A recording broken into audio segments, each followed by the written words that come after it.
က်တင်ဆာကားကြီးမှာကျွန်တော်ရဲ့ character နာမည်ကငကြွဲပါပုံမှန်ဆိုလို့ရှိရင်ကျွန်တော်ကဒီလို character ကိုမရိုက်ဘူးပေါ့နော်ဒီထဲမှာတော့လုံးဝစုပ်ပြတ်သက်နေတဲ့ character နဲ့ဆိုတာအရန်ဒီပြိုးထောင်နေရတယ်တော်စူးစမ်းခဲ့ရတယ်သူ character ကလည်းယူးကြောင်လဲဆန်တယ်မစင်းစားဘူးသူ့အမနဲ့နေရတော့သူ့အမလည်းကြောက်ရတယ်တော်လေးကိုbeating လုပ်ခဲ့ရတော့အရင်ချင်းကက်ခဲ့အခုဒီလိုပုံစံထေကောင်းတယ်လေမ character တွေကပုံတွေတွေ့လို့ရှိရင်အော်တကယ်လုံးဝမမြင်ဘူးသူဘယ်မှမမြင်ဘူးသူတော်တော်ရှားတဲ့ပုံတွေတက်လာတယ်အဓိကကကျွန်တော်တို့ရုပ်ရှင်တွေကဒီအပြင်က live အပြင်ကဘဝတွေကိုပဲကျွန်တော်တို့ကရိုက်ကူးထားတာပေါ့နော်အဲ့ဒါတကယ်ရှိဘာမြင်လို့ဆိုလဲ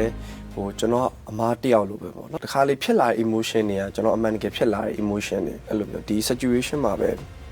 ကျွန်တော်ဖြစ်သွားတဲ့ emotion တွေရောအခက်အခဲဆုံးဆင်းရသူများတွေကြည့်မယ်ဆိုလို့ရှိရင်နောက်ဆုံးဆင်းကျွန်တော်တို့အမားနဲ့အဲ့လိုမျိုးပေါ့နော်နောက်ဆုံးအဲ့လိုတန်မွေးဆင်းတစ်ခုရှိရဗျာအဲ့ဒါကိုခက်ခဲဆုံး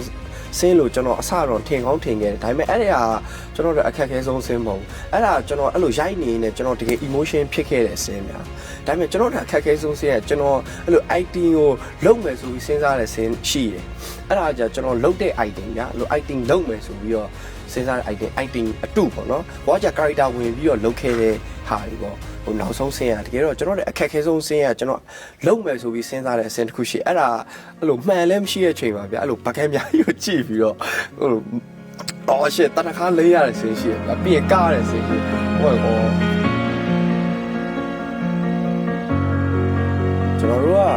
ဟို16မိုင်တောထဲမှာတွားရတော့အဲ့ဒီတောထဲမှာပဲနေရတယ်ဗောနော်အဲ့ဆိုဟိုအဲ့တဲ့ချိန်မှာဟိုကျွန်တော်ကအဲ့အချိန်မှာဘတ်မျိုးလုံးဖွင့်ကြည့်တယ်ဖားခေါက်လောက်ပူပေါ့လက်တော့လည်းပြန်သွားဟာအဲ့ဒါတွေကတော့လုံးဝအမှတ်တရတယ်ပေါ့ပြီးရင်အဲ့လိုမျိုးအကုန်လုံးတစ်ဖွဲ့လုံးလည်းပြပြမမှန်စူးစားပြီးတော့ဟိုရိုက်တာပေါ့နော်မနေ့9နာရီရိုက်နောက်ရက်မနေ့9နာရီတွေရောက်ကုန်ကြမ်းလိုက်လူတွေကတစ်ခါလေကြားလို့ရှိရင်ဟိုကိုယ့်ဘုံကိုချက်တဲ့လူတွေပိုများတယ်ပေါ့နော်ဟိုအပြင်ဘဝတွေမှာလည်းဒီလိုလူတွေရှိအဲ့ဆိုဒီကားကိုကြည့်ပြီးတော့ကျွန်တော်တို့လူရန်စား2ရက်ကိုလုံးဝရဒီလိုမျိုးကြီးပြတာဗျာဒီလိုမျိုးကြီးပြတာအပြန်လည်ကိုချင်းစာတရားတွေဒီကားကိုကြည့်ပြီးတော့အများကြီးပေါ်ထွက်လာဖို့ကျွန်တော်တို့ရည်ရွယ်တယ်ဆိုတော့အဲအကြောင်းမို့ဒါကြည့်တယ်